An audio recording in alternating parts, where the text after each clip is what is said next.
بسم اللہ الرحمن الرحیم۔ السلام علیکم۔ ایک مرتبہ اسسٹنٹ اسٹیشن ماسٹر جس کا نام عثمان تھا ناگپور میں تعینات کیا گیا۔ اس نے جس بنگلے میں قیام کیا وہ بنگلہ سے ابتدا مشہور تھا۔ لوگ اسے پہلے پیش آنے والے بنگلے میں واقعات بتاتے رہے اور اسے اس بنگلے میں نہ رہنے کا مشورہ دیتے رہے۔ انگریز اسٹیشن ماسٹر نے بھی اسے منع کیا لیکن اس نے ان کی باتوں کی طرف توجہ نہ دی۔ رات کو 12 بجے عثمان بستر پر لیٹا تھا تو اسے باہر کسی کے قدموں کی چاپ سنائی دی، پھر کسی چیز کے گرنے کی آواز سنائی دی اور چیخیں بلند ہوئیں، اور کچھ دیر گزری تھی کہ بنگلے کے احاطے میں زوردار کہکوں کی آواز آنے لگی اور کسی کے دوڑنے کی آوازیں آئیں۔ اس وقت عثمان کمرے سے باہر نکلا تو یہ دیکھ کر حیران رہ گیا کہ برآمدے میں ہلدی میں پکے ہوئے چاول اور مٹی کی ہنڈیاں ٹوٹی ہوئی ہے۔ اگلی رات بھی اسے ملتا جلتا شور سنائی دیا اور صبح برآمدے میں اسے ایک انسانی ہاتھ پڑا ہوا ملا۔ ان حالات کے باعث عثمان کے اعصاب جواب دے گئے اور اگلی رات اس نے ایک ہوٹل میں گزاری۔ صبح جب عثمان حسب عادت چہل قدمی کے لیے نکلا تو ایک جگہ لوگوں کا ہجوم دیکھ کر رک گیا۔ ہجوم ایک سبز پوش بوڑھے کے پیچھے لگا ہوا تھا جو منہ میں کچھ بول رہے تھے۔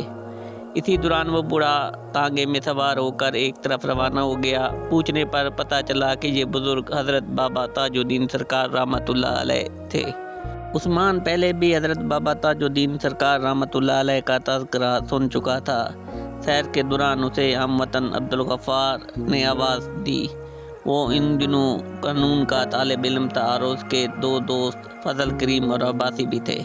ان لوگوں نے عثمان کو ہاسٹل پر مدعو کیا۔ مقررہ وقت پر عثمان ہاسٹل پہنچ گیا۔ ان لوگوں نے کہا کہ چلو چائے پینے چلتے ہیں، اگر موقع ملا تو ہم بابا تاج الدین سرکار رحمۃ اللہ علیہ سے بھی ملیں گے۔ سارے راستے میں کسی نہ کسی موضوع پر بات ہوتی رہی۔ باتوں میں معراج شریف کا مسئلہ بھی چل نکلا۔ فضل کریم روحانی معراج اور عبدالغفار جسمانی معراج کے قائل تھے۔ ایک اچھے سے ہوٹل میں چائے پی کر وہ لوگ شکردرہ پہنچ گئے۔ وہاں انہوں نے ایک عجیب منظر دیکھا کہ ایک فوٹوگرافر بڑے کیمرے سے حضرت بابا تاج الدین سرکار رحمۃ اللہ علیہ کی تصویر لینا چاہتا تھا اور بابا حضور تصویر لینے کے لیے رضامند نہ تھے۔ ہم اس کے اصرار پر کرسی پر بیٹھ گئے۔ جب وہ تصویر کھینچنے لگا تو بابا حضور ہل جاتے اور اس فوٹوگرافر نے بابا حضور رحمۃ اللہ علیہ سے عرض کیا کہ سرکار، میں آپ رحمۃ اللہ علیہ کی تصویر کھینچ کر اور اسے فروخت کر کے بال بچوں کی روزی کے لیے فکر مند ہوں، مگر آپ سرکار کو ذرا خیال ہی نہیں۔ بابا حضور تپ گئے۔ اچھا اتار لے مٹی کی تصویر، کھینچ لے تصویر۔ فوٹوگرافر خوش ہو گیا۔ اسی اثنا میں بابا کی نگاہ ہم پر پڑی اور فرمایا کہ انگریزی پڑھ کر آ رہے ہو اور کہتے ہو کہ حضور کو معراج جسمانی نہیں روحانی ہوئی تھی۔ ہم چونک پڑے اور بابا حجرے کی جانب چل دیے۔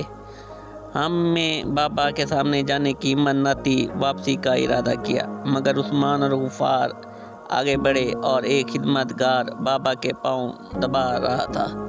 بابا نے خدمتگار کو منع کر دیا اور عبدالغفار کی جانب متوجہ ہوئے۔ ارے لڑکے، پیر دبا۔ عثمان نے بھی شامل ہونا چاہا لیکن بابا نے منع کر دیا۔ عبدالغفار نے پنڈلی کو ہاتھ لگایا تو بے حد سخت تھی۔ بابا پٹھے اکرائے ہوئے تھے۔ 2 منٹ بعد اس نے ہاتھ روکتے ہوئے کہا کہ بابا حضور، آپ نے تو پنڈلی کو اکڑا کر رکھا ہے، پاؤں کیسے دباؤں؟ تو ڈھیلی کر لینا۔ لگا سینس کا زور۔ اس میں سینس کام نہیں آتی۔ غفار نے کہا، آپ خود پاؤں ڈھیلا چھوڑ دیں۔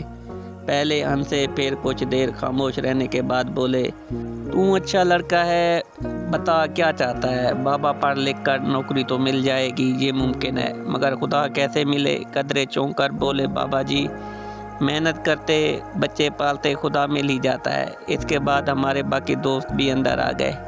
جب بابا نے ان کی طرف دیکھا تو ان سے پوچھا، کیوں رے بتا، حضور کو معراج جسمانی ہوئی تھی یا روحانی؟ دونوں نے کوئی نہ جواب دیا۔ عبدالغفار فوراً بولا، بابا غلطی ہو گئی ہے، معاف کر دیں۔ اس کے بعد بابا خوش نظر آئے۔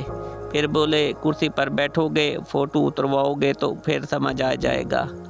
اچھا اب تم جاؤ، جس جگہ یہ سب بیٹھے تھے اس کمرے کے کونے میں ایک ہندو گارڈ بھی بیٹھا ہوا تھا۔ وہ پراسرار آنکھوں سے ادھر ادھر دیکھ رہا تھا۔ وہ محکمہ ریلوے میں ملازم تھا اور اس کو پیسنجر ٹرین پکڑنی تھی۔ وہاں سے اسٹیشن کا فاصلہ کوئی 10 میل تھا۔ گاڑی کا وقت تھا مگر گارڈ نے ابھی تک وردی بھی نہیں پہن رکھی تھی۔ تھوڑی دیر کے بعد بابا جی سرکار نے اس گارڈ کو عثمان کہہ کر پکارا اور پاس بلایا اور کان میں کوئی سرگوشی کی، جسے سن کر وہ گارڈ مسکرا دیا۔ اب ہم دوست بھی واپسی کے لیے جانا چاہتے تھے۔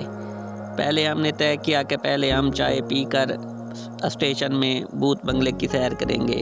ان کے ذہن میں بابا جی کی آواز گونج رہی تھی کہ ڈنڈا سرانے رکھ کر سونا۔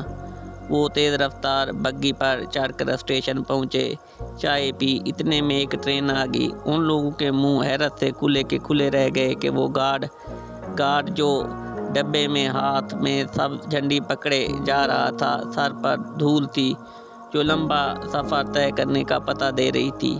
یہ گارڈ تو یہاں ہے تو پھر بابا حضور کے پاس کون تھا؟ وہ واپس بابا حضور کے پاس بھاگے۔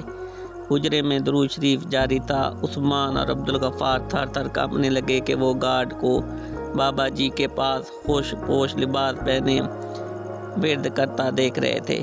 وہ لوگ واپس پلٹے اور بگی کے پاس واپس جانے کے لیے روانہ ہوئے تو کیا دیکھتے ہیں کہ بگی کے پاس بابا جی سرکار رحمۃ اللہ علیہ کھڑے ہیں۔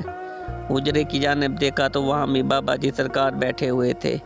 پھر بابا جی سرکار رحمۃ اللہ علیہ نے فرمایا، انگریزی پڑھنے والوں، بتاؤ کہ حضور اقدس صلی اللہ علیہ وآلہ وسلم کا غلام ایک وقت میں کئی جگہ پر ہو سکتا ہے، تو کیا حضور اقدس صلی اللہ علیہ وآلہ وسلم کی ذات باصفات کیا کچھ نہیں کر سکتی؟ اب بتاؤ حضور کو روحانی معراج ہوئی تھی یا جسمانی؟ بابا کے یہ الفاظ میں غصہ تھا کہ اب لڑاؤ اپنی سینس، مگر تینوں کے پاس کوئی جواب نہ تھا اور وہ کچھ نہ بول سکے۔